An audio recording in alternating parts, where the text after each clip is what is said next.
think the 2000s are the most neglected decade when it comes to black metal discourse. You know, obviously most people will talk about the classic stuff that came out around the 90s. You know, some people might also talk about modern bands, which would probably be like 2010 afterwards. But what about the 2000s? I feel like they're kind of stuck in the middle, the awkward middle child just in no man's land. So unlike my stepfather Terry, I decided to show some love to this neglected child. You know, it's 2025 now, so 2000 was, carry the one, 25 years ago. So I think enough time has passed where we can designate the classics of the 2000s. And, you know, I figured I'd do a list because, you know, I've never had a bad take. I'm always right. So I'm like, you know what? Let me just throw my hat in the ring. And I encourage you to also throw yours down in the comments below. Because quite frankly, I think I trust the viewers in my comments section way more than I trust Banger TV to help me find some good new bands that I haven't heard before. And this video is not going to be a ranking. I'm just going to go chronological order, just some of my favorites throughout the decade. We're going to be starting in 2002, which, sorry Emperor fans, Prometheus, Discipline of Fire, it's kind of whatever. You know, the first real classic, black metal classic of the 2000s is IMMORTAL, Sons of Northern Darkness from 2002. You can see behind me over my shoulder I have At the Heart of Winter from 1999. This is arguably the band's best album, either that or At the Heart of Winter, and a massive return to form following up 2000's Damned in Black, which I would say most fans and critics kind of give a mediocre reception to. This album is cold, icy, thrashy, black metal goodness. The album opener, One by One, will fucking pummel your ass into the most infinitesimally smallest, finest unit of matter.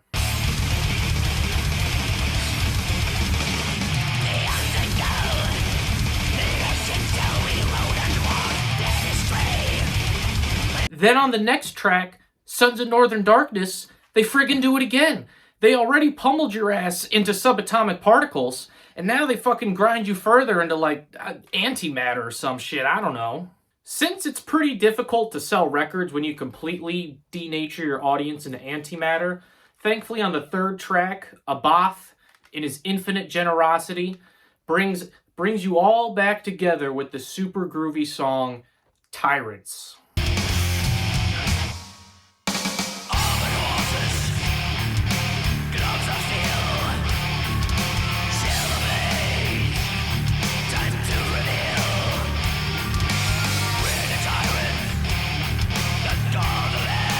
Fuck 5 gum, man. This is what it feels like to listen to IMMORTAL. And the B side of this album is equally as excellent and as frigid. I mean, you literally have a song called Antarctica. Although my favorite tracks from the B side of the album are In My Kingdom Cold and Beyond the North Waves. On many ships I have sailed, far beyond the North Waves, behind on the seas, and we have found our way.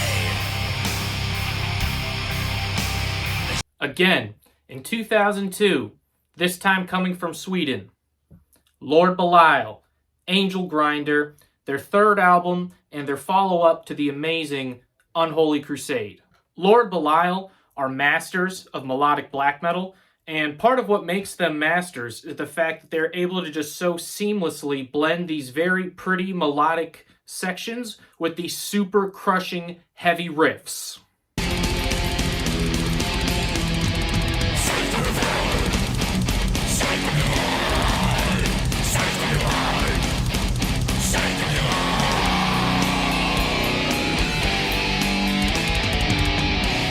These guys don't sacrifice heaviness for the sake of melody or vice versa. You know, this band has its cake and can eat it too. And I wouldn't even say that this is their best album. You know, I'd say look to 1997's Enter the Moonlight Gate or 1999's Unholy Crusade. But Lord Belial is such a kick-ass band that even their third best is still a goddamn classic. My favorite song on the album, unequivocally, categorically, Unrelenting Scourge of War. I mean, that chorus has got to be one of the most beautiful ways I've ever heard somebody say that they are going to rape my soul.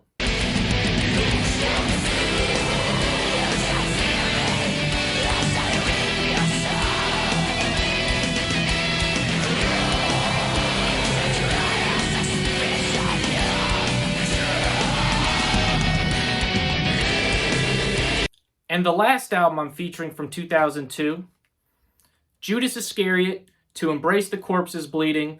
If you've seen some of my other videos, you might be familiar with this album. And since I've talked about this album a handful of times already, I'm not going to, repeat myself too much, but long story short, basically you have just great songwriting and great song diversity throughout this album.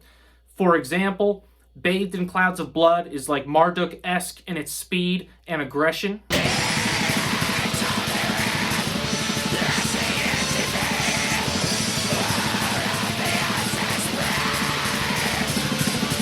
In the Valley of Death, I Am Their King has a very groovy kind of melodic keyboards going on through it. My favorite song from the album, though, is probably the opener, I Awoke to a Night of Pain and Carnage. I just really like how the song progresses, and the second half of that song, to me, is just absolutely immaculate.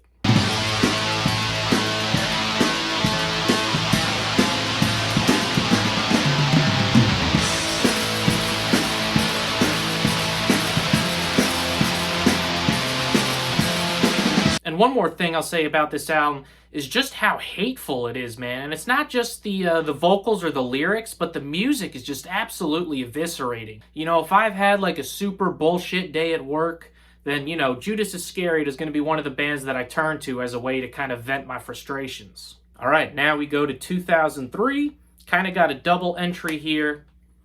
Bathory, Nordland 1 and 2. Now, I know these don't really 100% fit on this list. It's not really black metal. It's more the Viking metal style. But Bathory is the godfather of black metal. These albums are phenomenal. It kind of would just feel wrong not to mention them. And they are an unfortunate and bittersweet reminder that Quorthon died way too young and he still had so much good music still left in him. Now we are entering 2004. BEHEXEN, By the Blessing of Satan. Probably my favorite black metal album from probably my favorite black metal band. It's either them or SARGEIST. It's hard for me to pick. This album has like the perfect black metal production for me. It's a little necro, not too much, but the snare sounds super tight, the toms sound huge, you can actually hear the bass, the guitars are mystical, and Hoth Torag's vocals are just super, super inhuman sounding.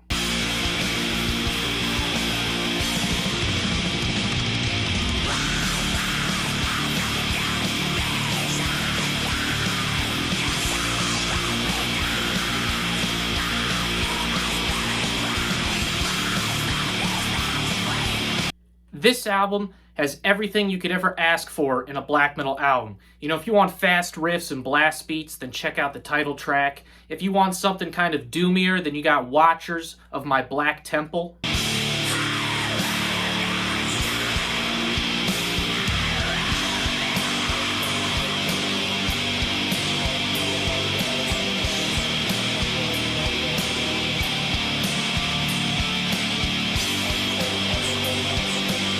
Even if you want a little prog, now admittedly this prog is only in the intro, but Black Metal Baptism, that intro, it shifts between 5/4 and 7/4. I mean, honestly, if you don't even like at least one song from this album, then you need to be deported. And your top 3 bands are probably Death Heaven, Liturgy, and Black Veil Brides. You sick fuck.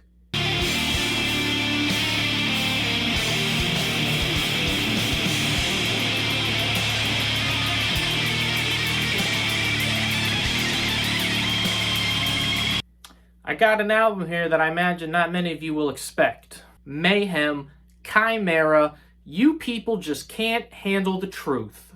I imagine a lot of you in the comments are typing, Mayhem only have one good album. Pure fiction. It's fiction. It's fiction. It's a total fabrication. And if you're like, oh, De Mysterious is the only real Mayhem album. It has Euronymous, it has Varg, it's the only real one. Everything after that is just a cover band. Then you are a simple-minded imbecile. Because the Chimera lineup has more original Mayhem members in it than De Mysterious. For De Mysterious, Euronymous is the only original member who actually plays on that album. But for Chimera, and if you go back to the Death Crush EP and you check the credits, you have Maniac on vocals for Chimera, who was on Death Crush, and you have Necro Butcher on the bass, who was also in Death Crush. I mean, look, don't get me wrong, I love De Mysterious, but like so many people act like this is the only fucking album that Mayhem had ever done, and most of those people are fucking black metal TikTok merchants that only know fucking Freezing Moon and that's it, so shut the hell up, kid, you're 12. Now, one thing I will concede about this album is that Maniac's vocals are replacement level. Like, he's really not that good, he's not that special as a vocalist, but I think the guitar work of Blasphemer more than makes up for whatever vocal deficiencies Maniac has. Musicality-wise, you could probably give the edge to Euronymous, but I think when it comes technicality-wise, hands down, Blasphemer is the best guitarist. Now, obviously, I know technicality isn't everything. This is black metal after all, but he does have some riffs on this album that just make you go, damn.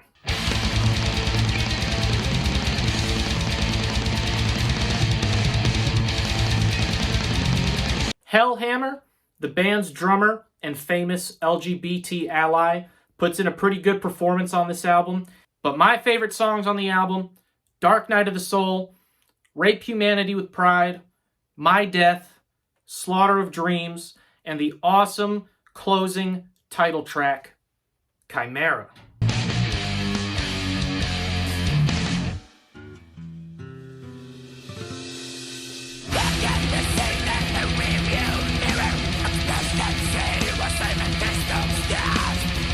Time to dial up the intensity.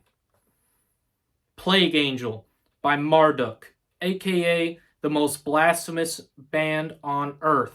This is the band's first album with their current vocalist Mortus, who replaced Legion. And I gotta say, I actually really like Mortus's vocals. Legion was pretty good too, but I feel like Legion kind of has a very standard kind of black metal vocal sound, whereas Mortus has a more kind of unique, almost like wet snarl to his vocals. Now, I know that may not be the most flattering way to describe someone's voice, but I really do mean that as a compliment. This album is like smoking crack and meth at the same time. Opens up with Hangman of Prague, and then that goes right into Throne of Rats, and both of those songs are played at like 800 BPM.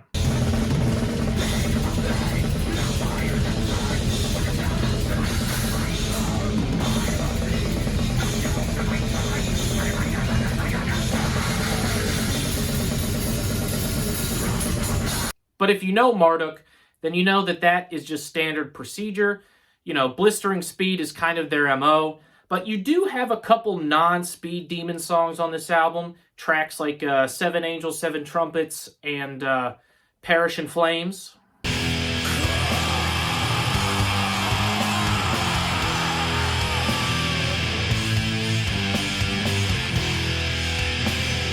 Now we move on to the first album we will be discussing from 2005, Gehenna, WW.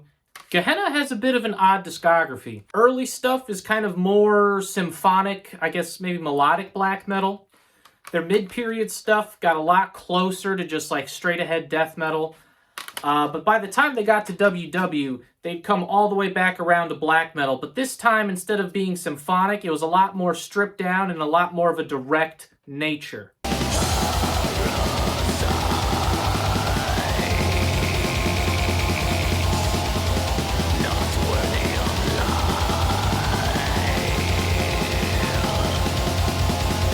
The lineup for this album featured longtime members Doldar on bass and vocals, and Sanrab on vocals, lead guitar, and keyboards. And even though he was only playing as a session musician, you have Satyricon drummer Frost, who he actually puts in a really good performance on this album.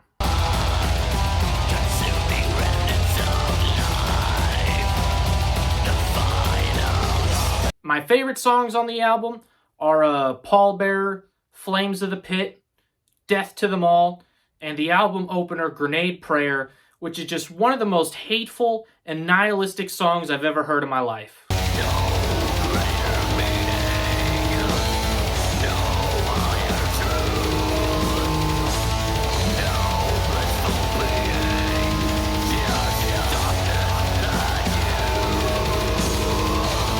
I'm going to have a string of Finnish bands here, and we are going to be starting with Satanic Warmaster, CARELIAN, Satanic Madness.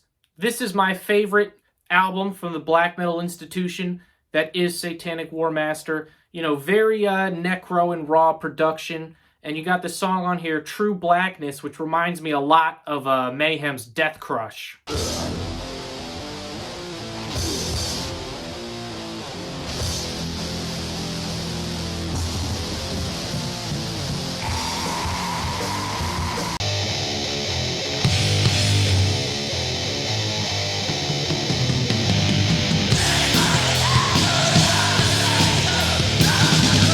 But outside of that, it's kind of the usual Finnish / Satanic Warmaster kind of sound. You know, you got a lot of Dark Throne-esque riffs with a bit more melody, a bit more grooviness kind of thrown in there.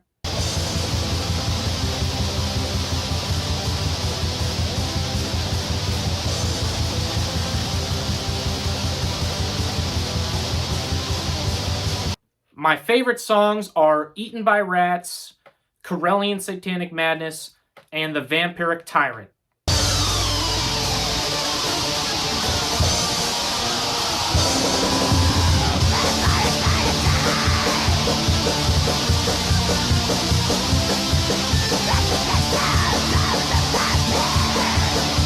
(2005) HORNA, ENVAATNAGS, EFLOS, SOLF, ESGANTAAVE, aka Evangels of Satan, aka my favorite HORNA album.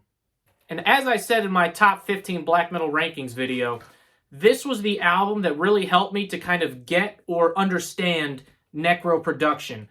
And the exact moment when it all clicked for me was on this section in the album opener, VHT.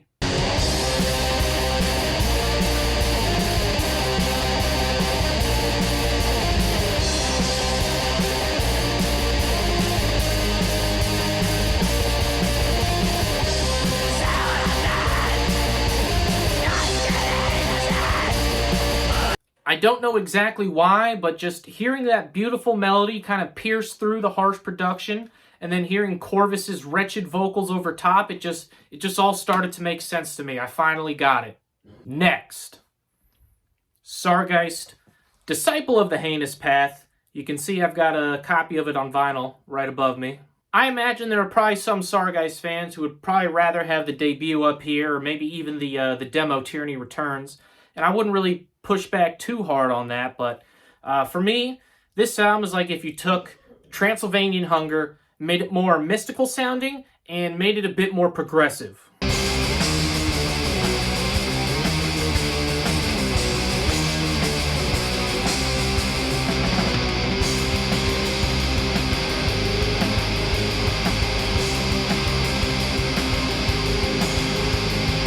You know, favorite songs from the album? I mean, literally the whole thing. I mean, this is top shelf black metal, people. But if you force me to pick a couple songs, I'd probably go with Disciple of the Heinous Path and Echoes from a Morbid Night.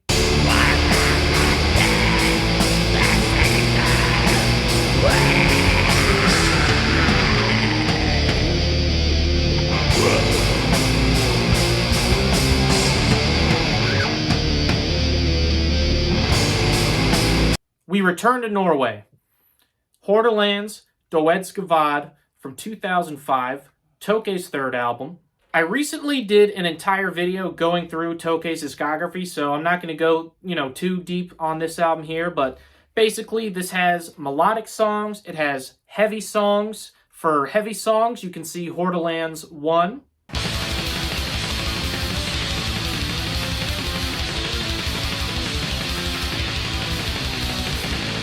And for melodic songs, you can see HORDALANDS 4. Those are my favorite songs from the album.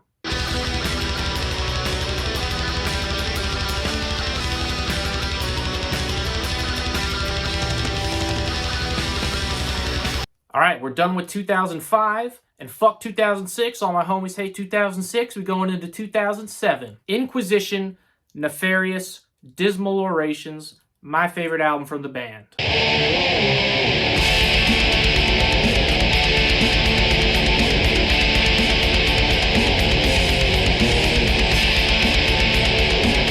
For those unfamiliar with Inquisition, they have a pretty traditional kind of second wave black metal sound, or at least, this era of the band did for sure. They would go on to kind of have more macrocosmic themes.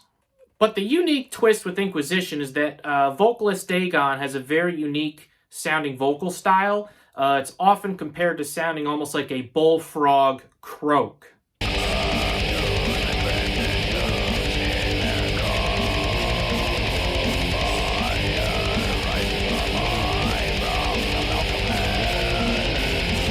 Dagon's vocals will kind of vary from album to album. Like, he might produce them differently, or maybe instead of being more croaky, it's kind of more gruff.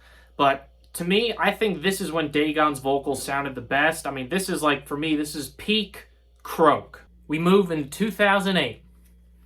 Baptism, the Grim Arts of Melancholy. And Baptism is just one of my favorite bands coming out of Finland. They're fucking legit. And hail to Lord Sargophagian. He's the main creative force behind the band.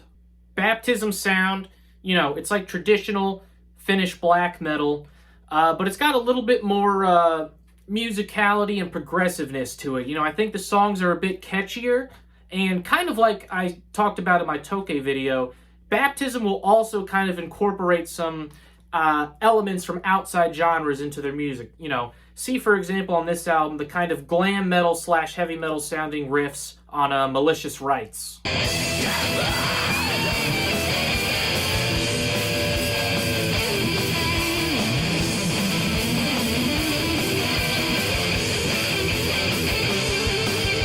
But some of my other favorite songs on this album, I would say, are Flames, Only Death, and A Dream of War and Illumination.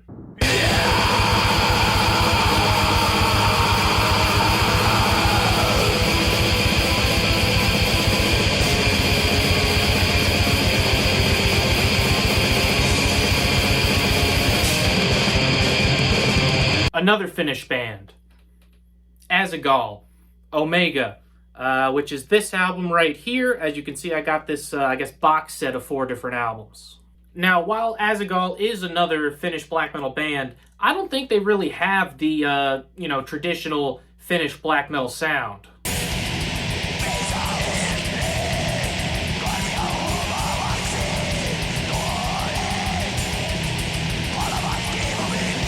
This album overall, I think, sounds closer to IMMORTAL than it does to SARGEIST. Most of these songs are absolute scorchers, although you do have a handful of kind of, mid-tempo groovier songs like Quetzalcoatl and Mailman V Meinen Yo.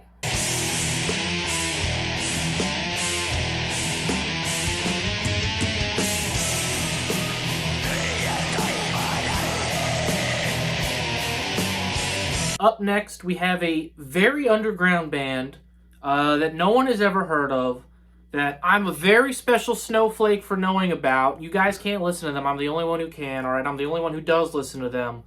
That's going to be this band, MGŁA, if you heard of them.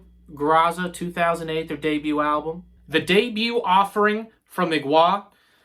It may be a turnoff for some, but I actually really liked the very simple and very stripped-down nature of this album. I think it's a bit of a lost art in today's society where, like, on social media or YouTube, people go viral for, like, a 10-year-old kid playing Eruption going crazy. But I think it's a bit of a lost art to kind of make the most of what you can with very rudimentary things, ideas, what have you.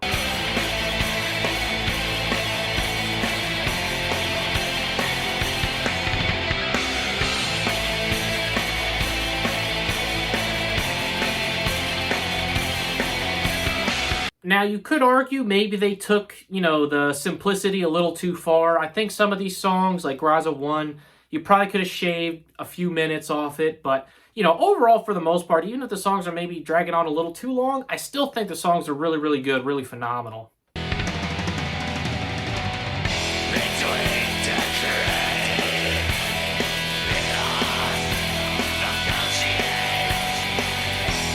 And one of the reasons that I think MGŁA is able to pull this off is their drummer Darkside. You know, while the guitar riffs might stay, you know, repetitive throughout the song, a lot of times the drummer, he'll switch up his drum beats underneath the guitar riffs to kind of keep holding your interest. We have reached the final year of the decade, and we are starting with GORGOROTH, Quantos Passant ad Satanatim ad Majorum. I don't know, man. I can't say this shit. Now, this is another album that I covered in a recent video, so I'll just give you the cliff notes. But basically, Pest is back on vocals for GORGOROTH. He was in some of the songs from 1996's Antichrist, and he was on the impeccable 1997's Under the Sign of Hell.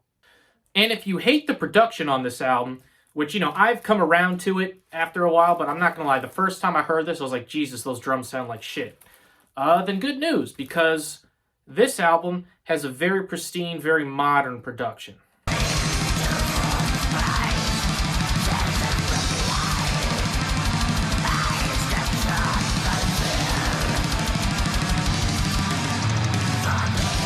A common theme you'll see with albums that I like is a good song diversity. You know, you've got kind of standard black metal songs, but you've got like also the doomy Rebirth. You've got the kind of shuffle feel of the song Prayer. And overall, very consistent album.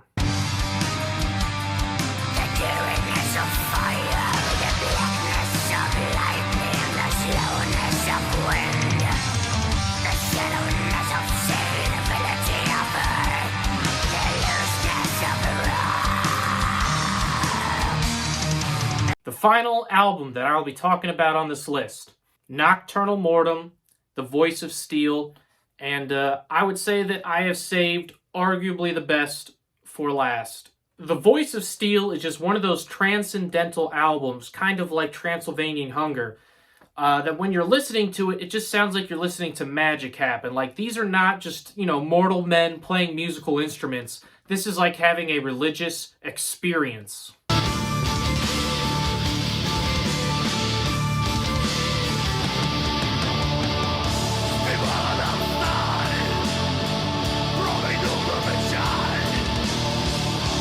This album is a seamless concoction of black metal, prog rock, Ukrainian folk music, and Bathory-esque Viking-style metal. It's just one of those albums where as you keep listening to all the songs, you're like, Jesus, how do you even, like, come up with shit like this?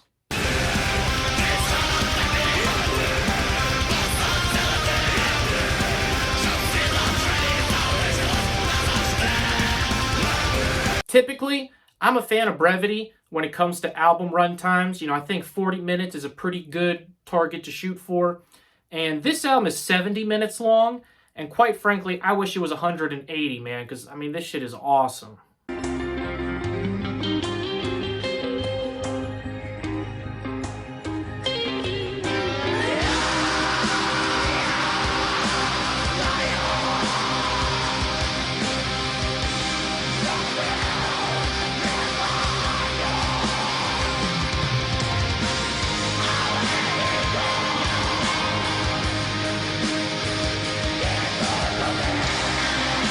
So that's my list. Black metal classics of the 2000s. Feel free to put yours below. Although I do warn you, you know, don't put too much shitty Atmo Black in there. Otherwise I'm going to have to go into the comments section and spank you.